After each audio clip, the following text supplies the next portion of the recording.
દુનિયામાં બચાવવા જેવું કંઈ હોય મન અને બુદ્ધિ છે.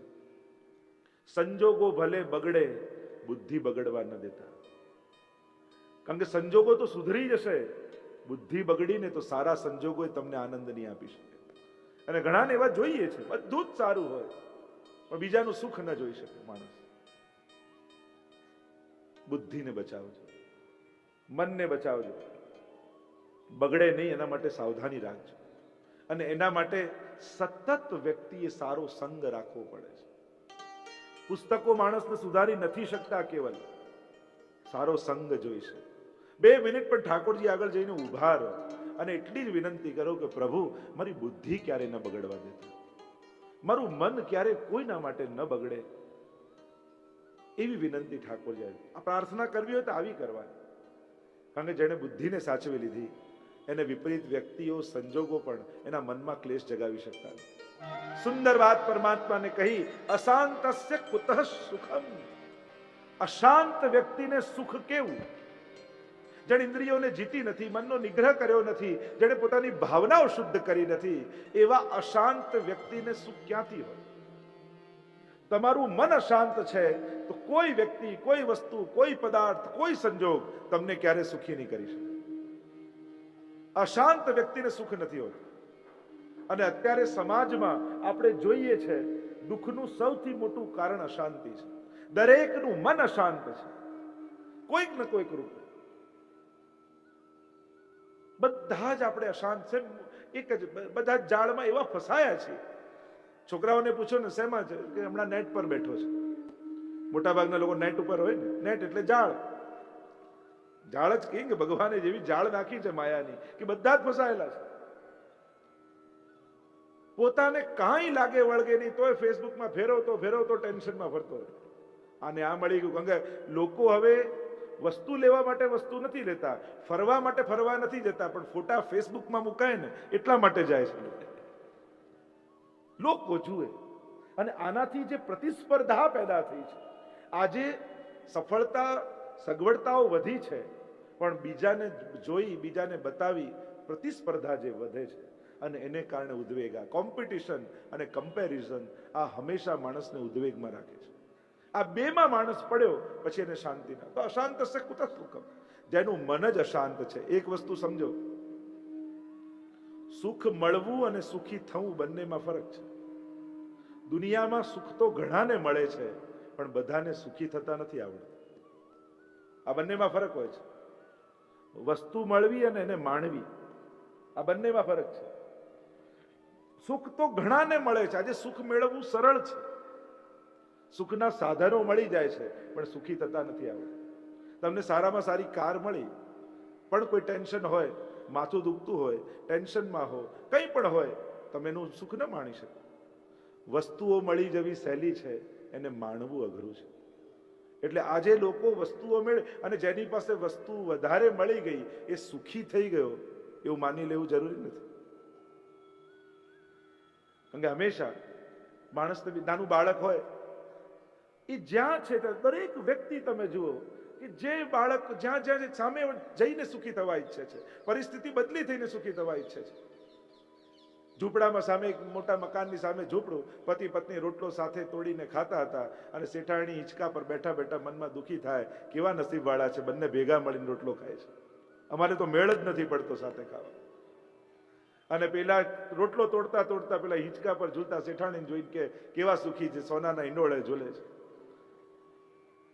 નાના બાળકને પપ્પાનું સૂટ પહેરીને, ટાઈ પહેરીને પેલામાં મોટા દેખાવું છે, જેવું પપ્પા જેવો થઈ ગયો. અને પપ્પા કોશિશ કરતા હોય, જીમમાં જાય, શરીર ઉતારે. મારી તો ક્યાં હજી ઉંમર થઈ છે, હું તો હજી યુવાન છું. એટલે ક્યાંક ને ક્યાંક પરિસ્થિતિ બદલાઈ. મોટું સુખી વ્યક્તિ નેચરોપેથી હોસ્પિટલમાં જઈને, જ્યાં લાઇટ ના હોય, ઓર્ગેનિક ફૂડ હોય, કંઈ પેલું તળેલું ખાવાનું, બાફેલું ખાવાનું, અને 7 દિવસ રહે ને, આ ફ્રેશ થઈ ગયા. જો આમાં ફ્રેશ થવાતું હતું ઘર બાંધવાની જરૂર શું હતી? પણ જે સાદું ખાય ને પેલું લાગે. સમાજમાં ક્યાંક ને ક્યાંક જ્યાં છીએ ત્યાં આપણે સુખનો અનુભવ નથી કરતા. આપણને બધાને એમ છે ક્યાંક પહોંચીને સુખી થઈશું. એક વસ્તુ સમજી લો, જીવનમાં કોઈ એવો પોઈન્ટ આવતો નથી કે એમ થાય કે બસ આ પોઈન્ટે પહોંચ્યા એટલે હવે સુખી છે. ના, એવો કોઈ પોઈન્ટ નથી. રોજ બરોજના જીવનમાં માણસને સુખી થતા આવડવું જોઈએ. 365 દિવસ વર્ષમાં હોય, 200 દિવસ તમારા આનંદમાં ગયા તો એ વર્ષ તમારું સારું ગયું. જેટલો વધારે સમય જીવનમાં તમે સુખનો કાઢ્યો એ તમારું જીવન સુખી. બાકી કોઈ એવો પોઈન્ટ નથી કે જ્યાં પહોંચ્યા પછી ક્યારે દુઃખ ન થાય. હા, અધ્યાત્મ એ બિંદુને આપે છે, પણ સંસારમાં કોઈ એવો બિંદુ નથી આવતું કે જ્યાં પહોંચ્યા પછી સુખી જ થઈ જવાય છે. સુખી થતા તો માણસે શીખવાનું. રોજ ઘણીવાર આપણે છે ને બહુ મોટા સુખની કલ્પનામાં જીવનમાં મળતા નાના નાના સુખોને ગુમાવી દઈએ છીએ. ઘણી નાની નાની ઘટનાઓમાં સુખ હોય છે, પણ આપણે કોઈ એવી મોટી કલ્પનામાં ના આવું થાય તો જ સુખી થવાય, અને મોટી ઘટનાઓની પ્રતીક્ષામાં નાની નાની સુખની ઘટનાઓને ગુમાવી દેતા હોય છે. સુખી થવા માટેની પહેલી ચાવી છે શાંતિ. શાંતિ પણ અનેક પ્રકારની હોય. ઘણીવાર અમે અમેરિકા અને જઈએ ને, ઓસ્ટ્રેલિયા કે અમેરિકા, અને ત્યાં મા બાપ રહેવા માટે છોકરાઓએ બોલાયા હોય, અને ગ્રીન કાર્ડ લેવા માટે 2-2.5 વર્ષ રહેવું પડે.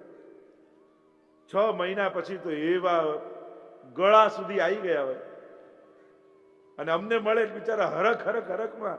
અમે પૂછીએ કે શાંતિ છે ને? જે અહીંયા તો ભયંકર શાંતિ છે, કોઈ દેખાતું જ નથી. એટલે શાંતિ એ ભયંકર હોય. ઘણી જગ્યાએ આપણે સ્મશાન જેવી શાંતિ છે, એટલે શાંતિ સ્મશાન જેવી હોય. ઘણી જગ્યાએ આપણે એમ કે તોફાનની પહેલાની શાંતિ છે, એટલે ક્યાંક તુફાન આવવાનું છે એના પહેલાના. તો શાંતિ કેટલા પ્રકારની હોય છે. શાંતિ એટલે એકાંત નહીં, જ્યાં કોઈ બોલનારું ના હોય, કોઈ મળનારું ના હોય, કોઈ દેખાતું ના હોય, એને શાંતિ ન કહેવાય. શાંતિ એ બાહ્ય પરિસ્થિતિનું નામ નથી. એકાંત એ બાહ્ય પરિસ્થિતિનું નામ હોઈ શકે. શાંતિ તો અંતરંગ પરિસ્થિતિનું નામ છે.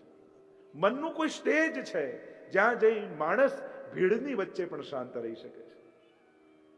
અને એટલા માટે શાંતિ એટલે અવાજ ના આવતો એને શાંતિ ન માનતા. ઉલટાનું બધું કામ છોડીને સોફા પર એકલા બેઠા હોય ને ત્યારે વધારે ટેન્શનમાં હોઈએ છીએ.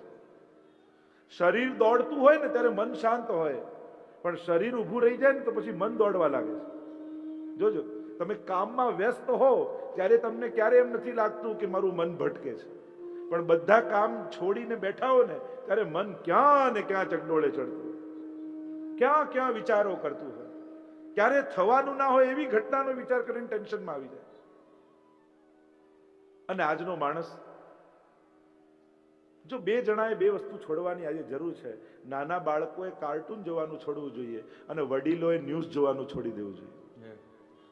કારણ કે આ વડીલો બેઠા બેઠા ન્યૂઝ જોઈને આખી દુનિયાનું ટેન્શન લઈને ઘરમાં ફરતા હોય, અને ગુસ્સામાં પડે. કેમ થાય? પેલા આવું સ્ટેટમેન્ટ આપ્યું, તારે શું? કોઈએ ક્યાં ટેન્શન સ્ટેટમેન્ટ આપ્યું એમાં ટેન્શન આને ઘરે થઈ જાય.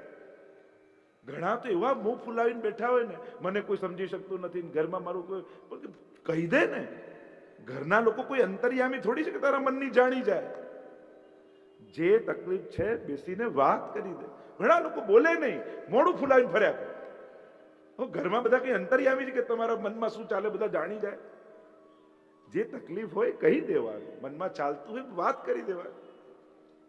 શાંતિ એ મનનો વિષય છે, અને જ્યાં સુધી આ કળા શાંતિની નહીં શીખો ત્યાં સુધી ગમે તેટલી સગવડતાઓની વચ્ચે રહો.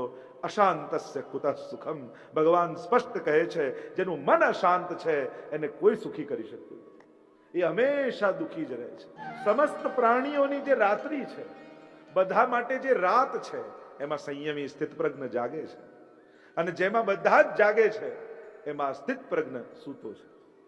આ કેવલ શબ્દોની વાત નથી. અહીંયા એક વિચાર આપ્યો છે ભગવાન.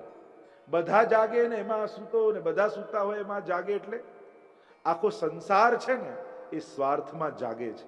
જાગૃત એટલે જેમાં માણસ સમાજ તત્પર હોય જે કરવા માટે. તો બધા સૂતા છે એમાં સંયમી જાગે છે, અને બધા જાગે છે એમાં સંયમી સૂતો છે. બધા જાગે એટલે દરેક વ્યક્તિ કેવલ સ્વાર્થ સિદ્ધ કરવામાં તત્પર છે. એમાં આખો સમાજ જાગૃત છે. મેળવી લઉં, પામી લઉં, લઈ લઉં. એમાં સંયમી સૂતો છે.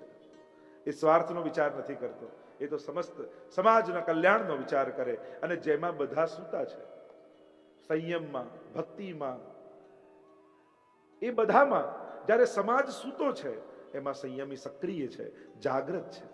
એટલે ભક્તો હોય ને એ બાકી રીત પ્રીત છબી ન્યારી, એના વિચાર જુદા હોય. ભક્ત હોય ને એ હજારોમાંથી જુદો તરી આવે. એનો વિચાર, એનો દ્રષ્ટિકોણ, એની વાણી કંઈક સાધારણ વ્યક્તિઓ કરતા જુદી હોય છે. એક સાધારણ વ્યક્તિનો દ્રષ્ટિકોણ કેવું હોય, એના કરતા ભક્ત કઈ જુદો વિચાર. તુકારામ આદિની કથામાં આવે ને કે એમના પત્ની એટલા ક્રોધી અને શેરડી લઈને આવ્યા ને એવો ગુસ્સો આવ્યો એમને પત્નીને કે શેરડી લઈને જોરથી એમને મારી, 2 ટુકડા થઈ ગયા. અને થયું સારું થયું 2 ટુકડા થયા, એક તું ખા ને એક હું ખાઈશ. એક હતો મને થયું કે કેમ તોડીશ. આ વિચારધારા વિપરીતતાને પણ જે ભગવાનની કૃપા સમજીને સ્વીકાર કરી લે એ ભક્તનો દ્રષ્ટિકોણ છે. કંઈક જુદો હોય છે. બધાની આંખો જ્યાં બંધ હોય છે ત્યાં આની આંખો ખુલ્લી હોય છે. સાદા શબ્દોમાં કહું, અંધારામાં કોઈને દેખાતું નથી, પણ જેને અંધારામાં એ દેખાય છે એ ભક્ત છે. ફિઝિકલી નથી કહેતો. અંધારું એટલે અજ્ઞાન, જે કોઈ જોઈ શકતું નથી. બુદ્ધિમાનમાંથી બુદ્ધિમાન માણસ આજનો પોતાના સ્વાર્થથી વધારે વિચારી શકતો નથી. ગમે તેટલો ભણેલો હોય પણ એની વિચાર, એની બુદ્ધિ ક્યાં સુધી? સ્વાર્થ સુધી. એની આગળ એને વિચાર નથી આવે. પહેલા મારું કરી લઉં, પહેલા આપણું થઈ જાય, પછી બીજાની વાત. દ્રષ્ટિકોણનો ફરક હોય છે. તમે અનેક ભક્તોના, સંતોના, મહાત્માઓના ચરિત્ર જુઓ, એમનો દ્રષ્ટિકોણ બીજા કરતા જુદો છે. અને એટલે જ એ બીજા કરતા શ્રેષ્ઠ છે. તમે પ્રવાહમાં ચાલો છો ત્યારે તમે નથી હોતા, પછી તો પ્રવાહ ચાલતો હોય છે. પણ જ્યારે જો નદીમાં 3 વ્યક્તિઓ દૂરથી એક સરખા લાગે, તણાતો હોય, તરતો હોય કે ડૂબતો હોય. દૂરથી તમે જુઓ તો તમને ખબર ના પડે, નજીક આવીને જુઓ તો એ જ પાણીમાં ત્રણેયની મનસ્થિતિ જુદી હોય. એક ડૂબી જતો હોય, એક તણાતો હોય ને એક તરતો હોય. બસ સમાજમાં, સંસારમાં તમે જ વિચાર કરો કે સંસારના પ્રવાહમાં તમે ડૂબી રહ્યા છો, તણાઈ રહ્યા છો કે તરી રહ્યા છો. કેવી પરિસ્થિતિ આપણી છે. ઘણા નીકળવાની કોશિશ કરે પણ ડૂબતા જાય ને આપણને જ ઘણી વાર લોકો કે જેવા એવા ખૂપી ગયા છે ને સંસારમાં, જે કંઈક કરો કે બહાર નીકળી. ડૂબતા હોય એવું આપણને જ લાગે. ઘણીવાર તણાતા હોય એવું લાગે. ઘણી વસ્તુ આપણને નાય કરવી હોય પણ ઘરના બધા જ ભેગા થઈ ગયા હોય, બધાનું નક્કી થઈ ગયું, આમ જ કરીશું, આમ જ થવું જોઈએ, અને ત્યારે આપણને એમ લાગે કે આપણે બીજાની વિચારધારામાં તણાઈ રહ્યા છે. આપણે સહમત નથી પણ તણાતા હોય એવું લાગે, મજબૂર હોય એવું લાગે.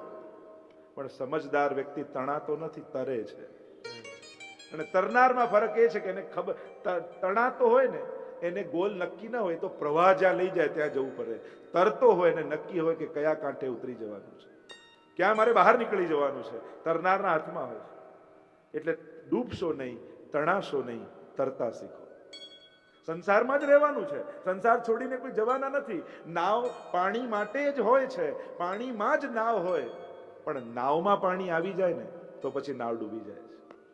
બસ પાણીમાં નાવ ભલે રહે પણ નાવમાં પાણી ન ભરવા દેતા, નહીં તો આ ડૂબી જશે. પછી કોઈ તારી નહીં શકે. ભગવાન કહે કે મારો ભક્ત હોય, સ્થિતપ્રજ્ઞ જે હોય, મારામાં જેની બુદ્ધિ હોય, એ જ્યાં બધા જ સૂતા હોય છે એમાં જાગતો હોય છે. એની નવી વિચારધારા હોય છે, એનો દ્રષ્ટિકોણ કંઈ નવો હોય છે, અને એ પોતાના દ્રષ્ટિકોણ પ્રમાણે જીવીને જાય છે. એમ કહેતા આગળ 71માં શ્લોકમાં પ્રભુ સમજાવે. અહીંયા થયું, ભગવાને કહ્યું તો ખરા કે અશાંતસ્ય કુતઃ સુખમ. અશાંત છે ને સુખ ક્યાંથી? તો કહ્યું કે શાંતિ મળે ક્યાંથી?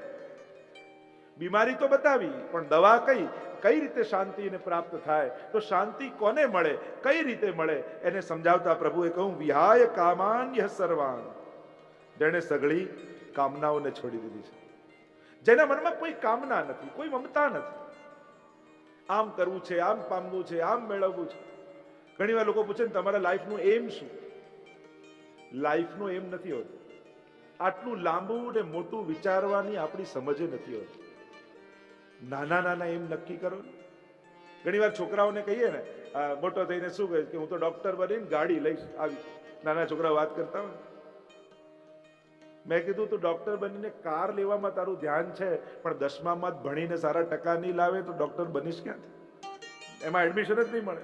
એટલે કે જે વર્ષની જે જવાબદારી છે એ જ તમે નિભાવતા નથી તો આગળના લક્ષ્યો પણ ક્યારે પામી શકતા નથી.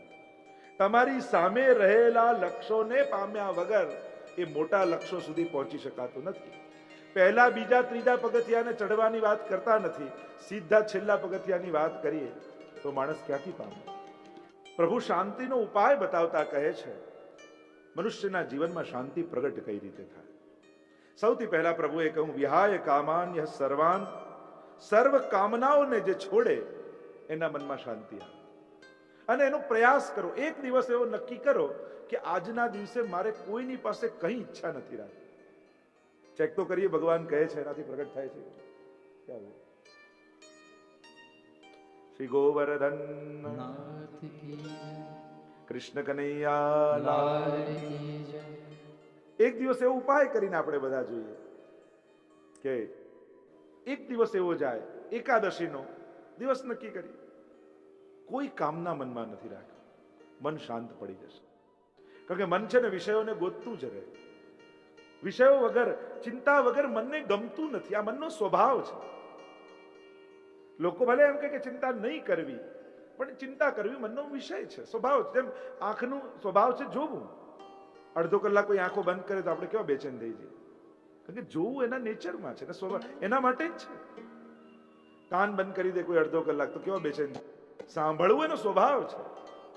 હાથ પગ કોઈ બાંધી દે ને કલાક ચાલી ફરી ન શકીએ તો કેવા દે, કારણ કે ચાલુ ફરવું એનો સ્વભાવ છે. એમ મનનો સ્વભાવ પણ વિષયોને ગોતવું છે. ચંચલતા એના નેચરમાં છે. એ કામનાઓ વિવિધ પ્રગટાવી અને મન ઊભું રહેવાની કોશિશ કરે છે. સર્વ કામનાઓનો ત્યાગ શાંતિનો ઉપાય.